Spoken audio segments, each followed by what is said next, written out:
Blessed weekend kanatong tanan. There is one very particular and important word in our gospel reading today.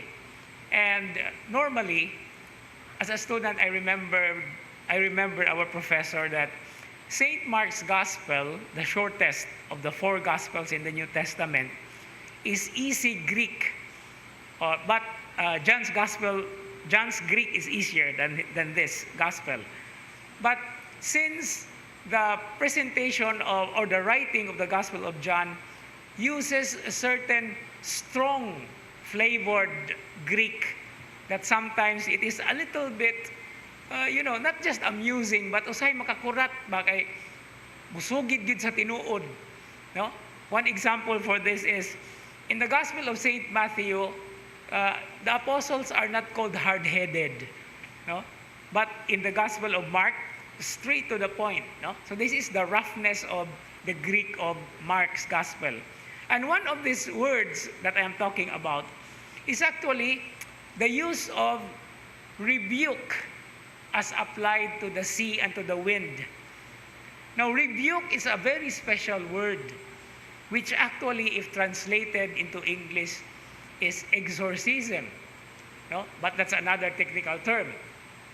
This is the word used by St. Mark as well when Peter was telling Jesus nga, "Uy, dili ka mamatay, Lord." No? Remember after the confession of St. Peter. So Jesus rebuked Peter. And that's why we have the traditional text, "Get behind me," or "Get away, Satan." And then Jesus also was using this word to the wind. And when he expelled a demon in the synagogue in the first chapter of Mark. So why is the word rebuke very important here? Because considering the context, the wind or the storm actually connected to the sea is from a very strong traditional idea that the sea or its depths is the abode of the evil spirits. And that's why here is presented in our gospel reading, Jesus is over and above all forces of nature and of the evil one. And so when he rebuked the sea, okay, "Quiet, be still," Jesus here is presenting to us his power, unlimited power that we have also to imbibe.